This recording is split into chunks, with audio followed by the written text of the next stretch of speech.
एक राजा की बेटी की शादी होनी थी। बेटी की यह शर्त थी कि जो भी 20 तक की गिनती सुनाएगा वही राजकुमारी का पति बनेगा। गिनती ऐसी होनी चाहिए जिसमें सारा संसार समा जाए। जो यह गिनती नहीं सुना सकेगा उसे 20 कोड़े खाने पड़ेंगे। यह शर्त सिर्फ राजाओं के लिए ही थी। अब एक तरफ राजकुमारी का वरण और दूसरी तरफ कोड़े।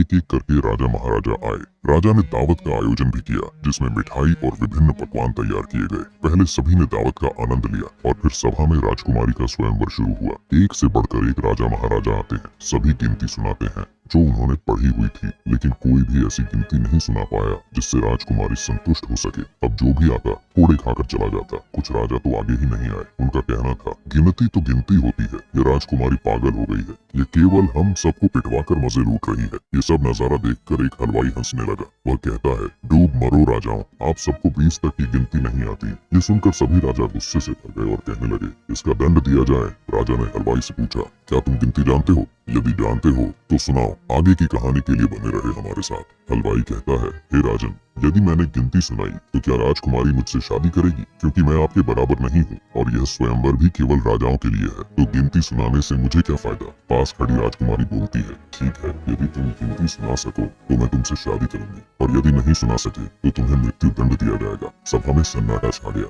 सब देख रहे थे कि आज तो हलवाई की मौत तय है। राजा ने आदेश दिया, गिनती बोलो। हलवाई ने राजा की आज्ञा लेकर गिनती शुरू की। 1 भगवान, 2 पक्ष, 3 लोक, 4 युग, 5 पांडव, 6 शास्त्र, 7 वार, 8 खंड, 9 ग्रह, 10 दिशा, 11 रुद्र, 12 महीने, 13 रत्न, 14 विद्या, 15 तिथि, 16 श्राद्ध, 17 वनस्पति, 18 पुराण, 19वीं तुम और 20वां मैं। सभा में हड़कंप मच गया। सब लोग हक्के बक्के रह गए। राजकुमारी जो अब तक गंभीर खड़ी थी, मुस्कुराते हुए बोली, मैं अपने वचन पर कायम हूँ, मैं तुमसे शादी करूंगी। पूरी सभा तालियों से गूंज उठी। राजा ने भी मुस्कुराते हुए कहा, आज यह साबित हो गया कि शिक्षा और अनुभव से बड़ा कोई धन नहीं होता।